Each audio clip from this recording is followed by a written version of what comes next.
We're talking with Nick Redfern about his newest book, Mothman and Other Flying Monsters, Nuclear Nightmares and Armageddon. So what are we to make of these visions that Nick has told us about, people having visions and dreams about nuclear destruction? Are there precedents where these kind of dreams are truly accurate harbingers of bad things to come? We'll get into that here in this segment. And also, we'll open up the phone lines, find out what's on your mind for my guest, Nick Redfern, here on Coast to Coast AM. We'll be right back. By the way, Nick, one of our listeners, Maureen, who follows us on Twitter, or I guess it's called X now, found the poster for the Blood Beast Terror Peter Cushing movie. Pretty spooky stuff. I'll have to send it to you after this. That is really strange, Yeah. So walk me through this. The people having these dreams that they told you about, dreams and visions of nuclear holocaust.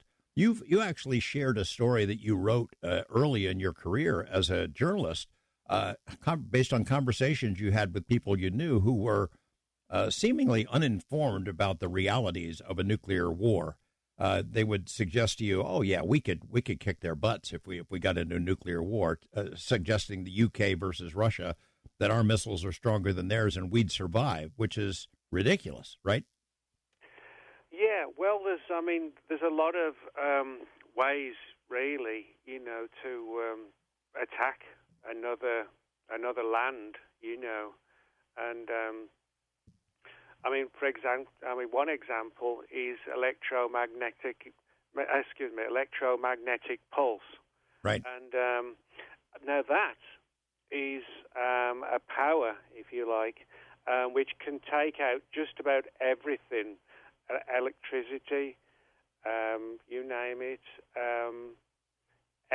pretty much any kind of technology, it can be wiped out.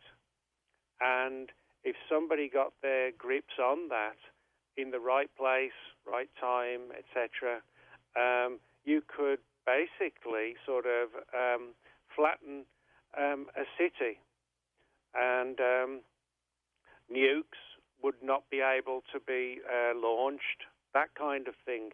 So there are, we actually, even though we think we're the best, and, there is a situation where things can be destroyed. Yeah. And for example, there was, going back, say, 5 years ago, when North Korea was threatening things, people were having dreams about that as well. Now, again, the question is, were these people just having bad dreams, or were they in a situation where they have something that can actually, some technology that really can destroy this or that? I just recalled the chapter in your book where you're having this conversation with your mates. You're discussing nuclear war, and they shared with you, "Oh, yeah, we could win that." And you end up writing an article about it. No, we can't. The idea that anyone survives a nuclear exchange, a nuclear all-out war, is preposterous, because there'd be pretty much nothing left. Civilization would no longer exist. Humans might still be scurrying around, but life would not be very pleasant. Yeah. You write about Chernobyl, too. So walk us through that. Were people seeing Mothman in connection with Chernobyl or not? There's conflicting information in the book. Yeah. This is a fascinating little story, but it's still not really resolved.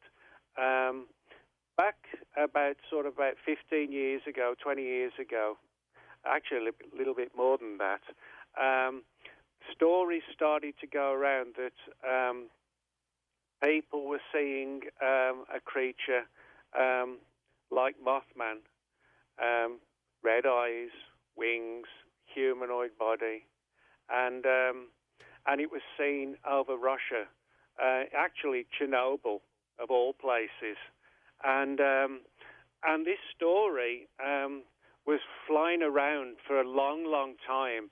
And some people weren't sure if it was just a story or if it was a reality. And as I say in the book, even to this day, some people are a little bit sort of on a 50-50% situation, as to did it really happen, or was it just sort of like a story? But it's a fascinating story, and it's still being sort of pushed around today. You write in the book about the jinn. How does that fit into this picture? I mean, I'm really interested in it because, I mean, those legends in Islamic and Muslim cultures have been around forever. And I guess in those cultures, they believe the jinn have been around forever. Versions of the jinn have been seen all over the world. Is Mothman one of those? Could it be? Well, it's good that you say that. I'll tell you why. Because this is actually part of the story, and it relates to the Rosemary Ellen Guiley, who's sadly died now. But Rosemary was someone who really understood the nature of the Middle Eastern jinn, and they're basically the jinn is a very advanced entity, something like a very, very strong entity, and we're not talking about like I Love Jeannie or whatever, right? Nothing like that. But we're talking about ancient Middle East entities which are extremely dangerous and almost magical abilities. And during the course of her work, Rosemary said that she believed that the Mothman was actually a jinn, and she said that was her answer. She felt that she was right on it when she said that Mothman is a jinn. And these are shapeshifters, that right? They assume many different shapes. Yeah, exactly. And that's one of the most intriguing things about the jinn. It can change its type, its appearance, and turn itself allegedly into different creatures.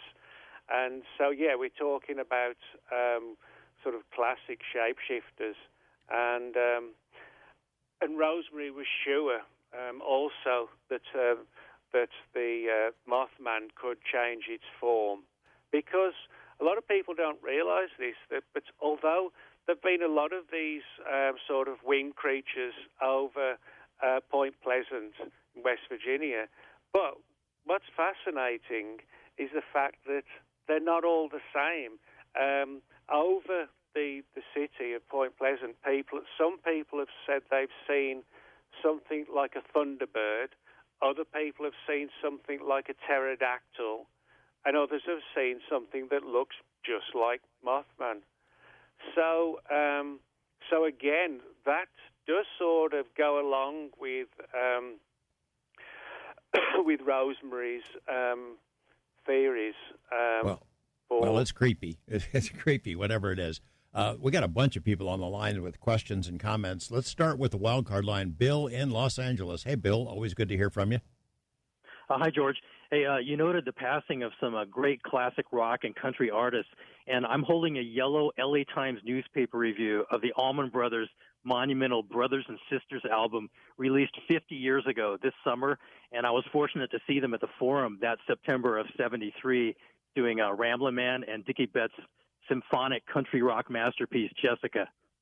That's a great one. I've got multiple copies of that over the years that I've worn out. Yep. Yeah, I've heard you playing them a couple times, and that's when I dragged out my old newspaper clipping. Nick, you mentioned a time frame of 1966 to the present for Mothman sightings, and I've got two questions about that. How does Mothman connect with sightings, or does he connect with sightings of alleged humanoid cryptids documented apparently flying around Chicago O'Hare Airport and here at LAX about 2 years ago? And is there any connection with the reported flying Mexican witches documented in the 1973 Fleetwood Mac hit Hypnotized, and purportedly caught on analog videotape around 2004.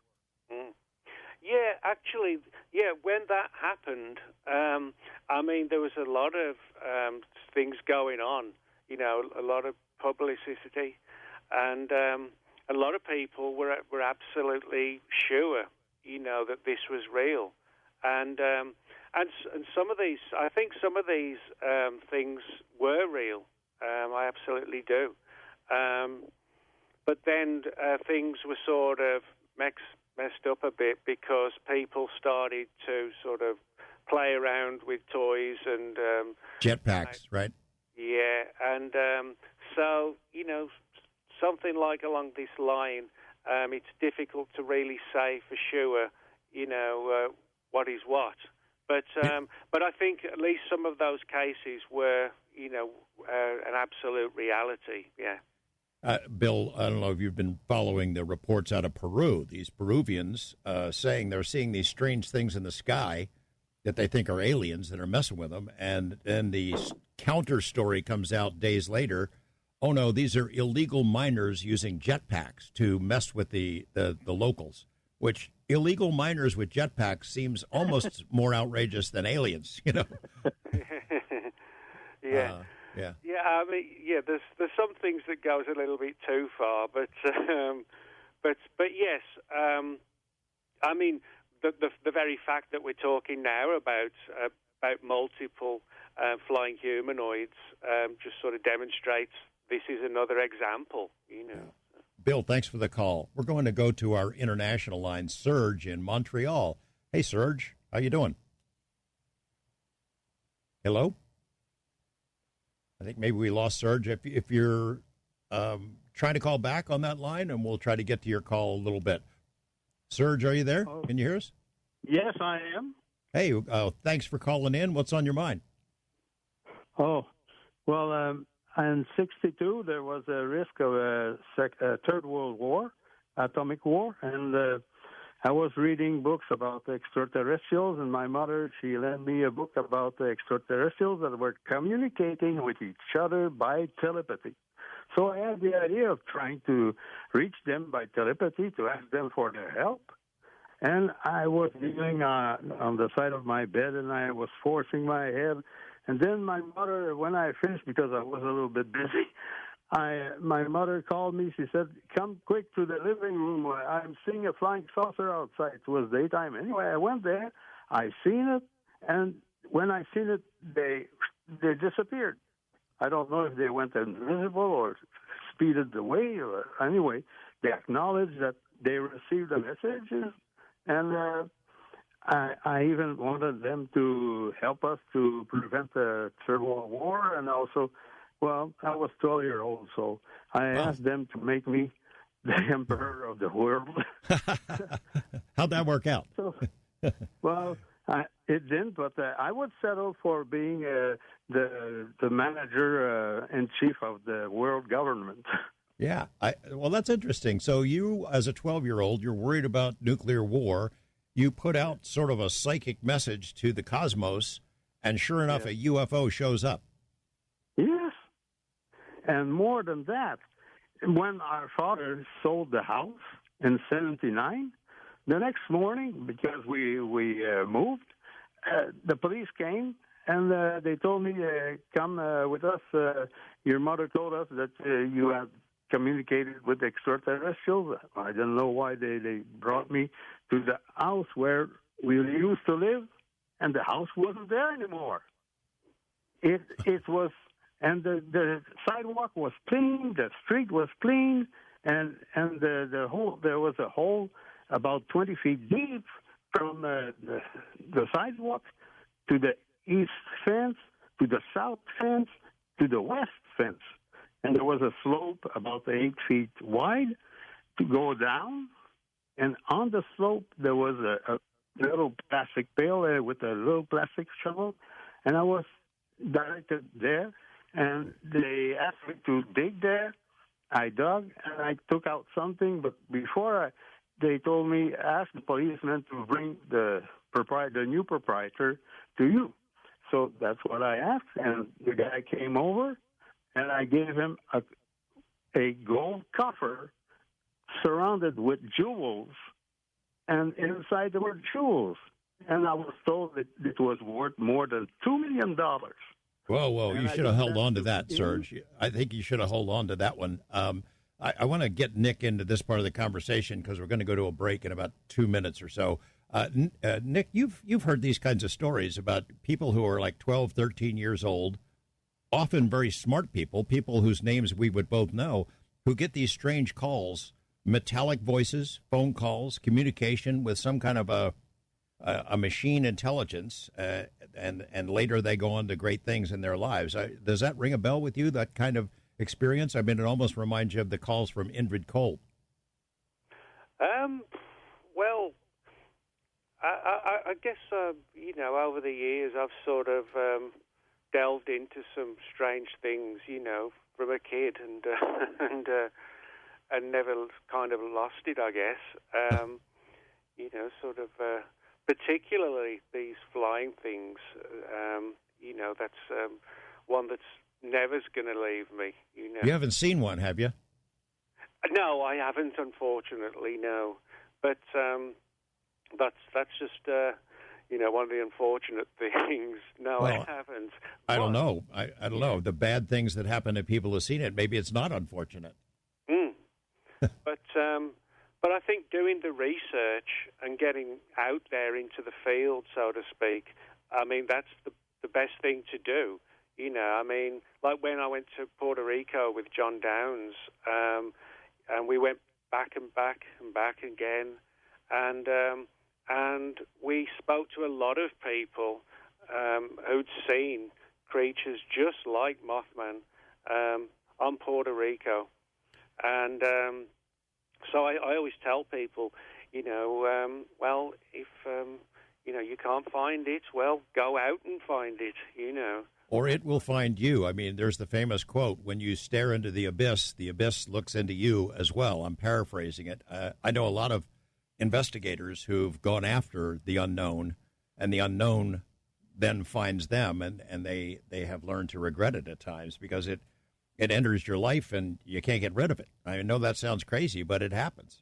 Mm-hmm. Yeah.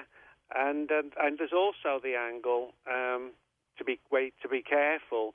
When you start looking into these phenomena and chasing them down, whether it's Mothman, Owlman, Houston Batman, I've found that if you get too close to them, like John Downs said, it can cause major problems, and not just in this angle. It can be in health.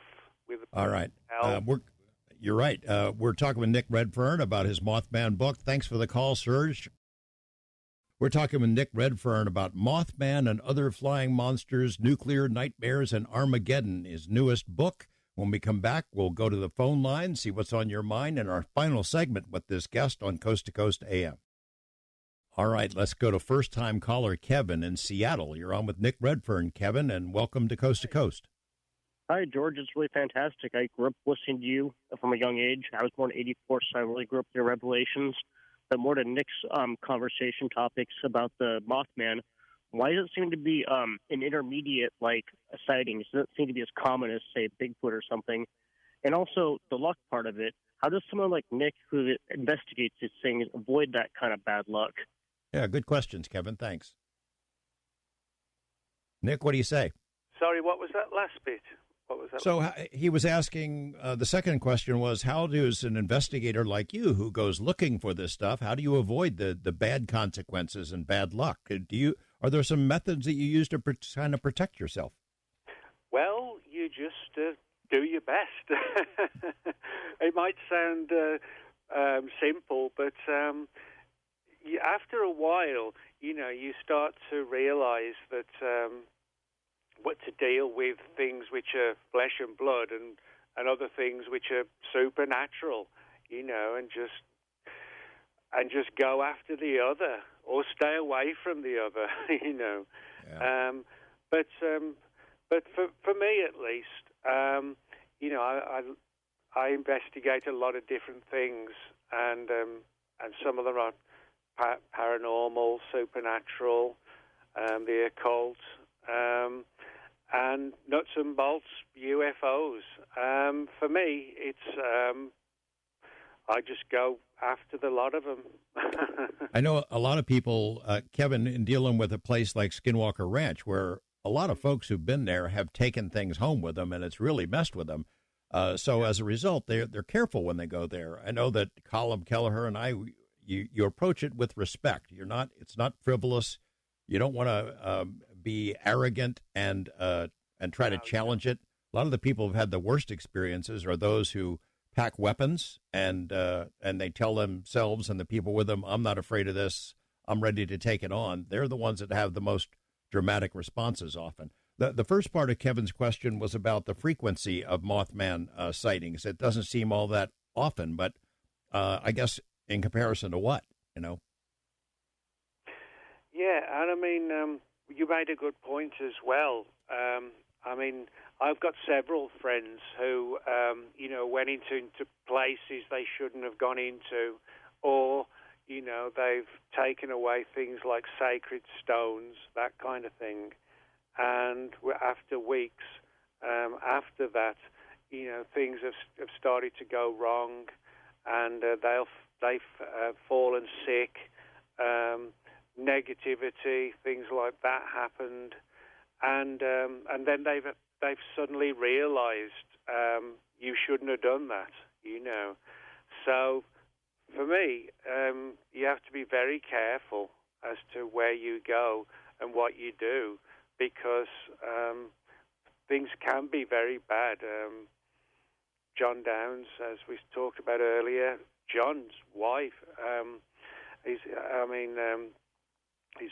wife left him, and he had sickness, illness, all sorts of things, and I don't believe this was just coincidences. Is this the guy who ended up getting two of the most best-known witches in UK to try to make it go away? There's something you write in your book about one of these guys who had a series of calamities after encountering a Mothman-like creature, enlisted the help of two witches who sort of did a really long ceremony with him and tried to make it go away. I don't know if there's credibility to that or, No, I think I'd probably, if it was me, I think I'd go a different direction. I think. Kevin, anyway, thank you for calling in. I hope you'll call again. Appreciate that. We're going to the wild card line, William in Joplin, Missouri. Hey, William, how you doing? Okay. Are you there? Yep. Me. What's on your mind? Oh. You're on the air, William. What's on your mind? Okay, we're moving on. We're going to Joe in Monterey. Hi, Joe. How's it going? Thank you for taking my call, George. Sure. I know a little bit about what you're up against with the Mothman. A friend of mine who lives in Brooklyn had an encounter with it. And I've noticed that the Mothman, they don't eat physical food, but they do drain your, I believe they drain your energy. The energy is called loosh because they frighten people, and that energy they feed on. Now, the chupacabra, that's what they call a goat sucker, which drains the blood. So they're more physical. I think the Mothman are definitely interdimensional. And I don't know if it's a jinn. I think the jinns are equated with another species, a very negative species. I forgot. It eludes me right now, and I'm glad that it does, because I don't really want to put that in my consciousness. The archons, by the way, that's another mythological, but it's real. They are real also. Have you encountered people around the stories of the Mothman? Do they lose the energy, like they're being drained of energy? I haven't personally, but I have had sort of those definitive sort of nightmares, with the mushroom cloud and everything. I've had that 3 or 4 times, and I've woken up sort of in a sweat, you know. And like so many other people have. And I think, and again, you know, we need to be careful as to, are we dealing with something that's real, or are we looking at something possibly even be like something from another realm, you know, like an alternative realm. And so I think we have to be very careful, you know, when we're dealing with and with a lot of these entities as well. You know, they'll sort of suck you dry, so to speak. And what I've seen more than anything else is people who sort of getting into things like the black-eyed children and things like that, and the Slender Man, and they find themselves in really bad, negative situations. You do mention in your book, Nick, about, I think it might have been the jinn. There's a reference to them acting as sort of like psychic vampires, that they live off negative energy. They feed off of it, in essence. Yes, yeah. I mean, that situation can get you into real danger, you know, and illness comes in, sickness comes, and, you know, you realize you should not have even started, you know. But the lure to learn or find the answer, you know, of the paranormal and the supernatural and the occult, you know, it can cause a lot of problems. And the idea of psychic premonitions is interesting to all of us, I think. You know, I obviously, you've had 3 different dreams about nuclear explosions, the mushroom cloud. So far, they haven't come true, but there are really intriguing incidents where there have been sort of mass impressions, psychic premonitions. 9/11, for example. There were a lot of premonitions about 9/11, and maybe some of them were made after it happened. But there's no Mothman connection to that disaster, was there? Yeah. No? But, well, I mean, the way I look at it is like this. I mean, you know, when we're talking about like a third world war, well, we haven't had it yet, you know. Right. So, you know, maybe we are talking about sort of like an alternative galaxy or realm, and maybe we'll, you know, it may actually be something along the lines of, you know, when you think about a second planet, if you like, that kind of situation. I don't think right now. You know, we're in a situation where we can't get out of it, you know. I think we're dealing with creatures that we have to get on their level, but that's not the easiest thing to do, you know. Right. Joe, thanks for that call. We're going to Jim in British Columbia. Hi, Jim. You're on with Nick Redfern. Hi, George. Hi, Nick. It's a real pleasure to talk to you gentlemen again. I don't want to outwear my welcome by phoning you too much, George, and I'm not looking for any fame or fortune. But No. It's always good stuff. What's on your mind? I've just got another strange synchronicity of the high strangeness with this Mothman that Nick and you were talking about here. I had taken a random picture out of my window through the open window of the car, and a UFO appeared there when I did this, and it's a very, very good picture between about less than 100 feet away, this red object. I don't know what it is. I don't have any explanation. But on the side of the tank car that's on the CP track in front of me is a Mothman that somebody had tagged on the car. And somebody had drawn this on the tank car, and it looks like very similar to what Lon Strickler was talking about in his Phantom and Monsters when he was talking about the different Mothman sightings in Chicago and that. I thought, wow, is that ever ironic? Here's this weird object that shows up in the picture, and on the side of this tank car is this drawing that somebody tagged on there. And it says in the middle of this, Mothman saw this in the middle of this tank car.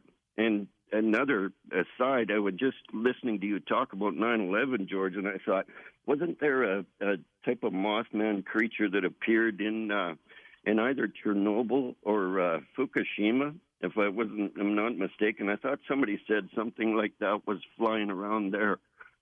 I'm not sure.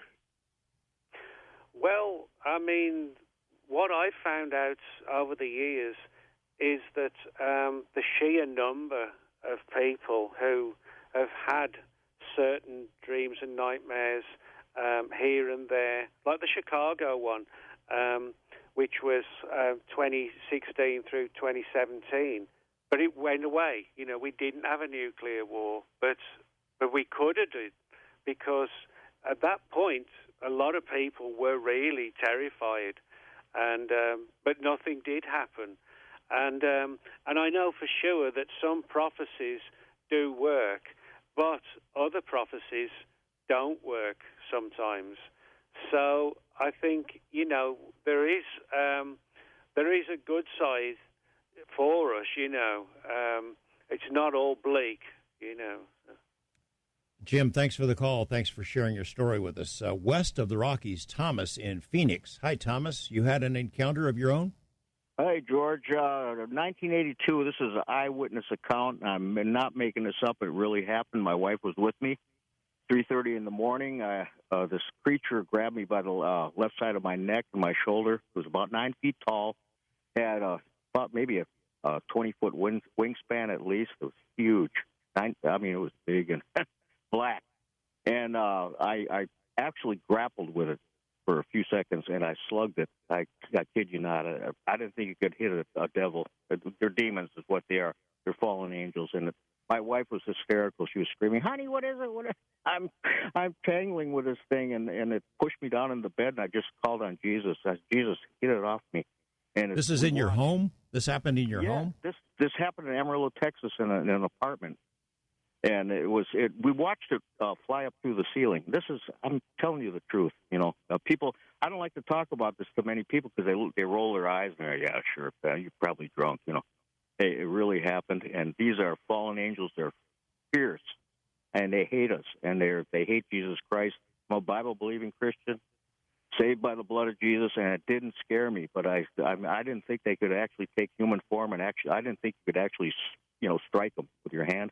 But I actually, I laid hands. It had its hands on me. I punched it. And the name of Jesus is very powerful, the blood of Jesus. And if you're saved, you're a believer, you have nothing to fear.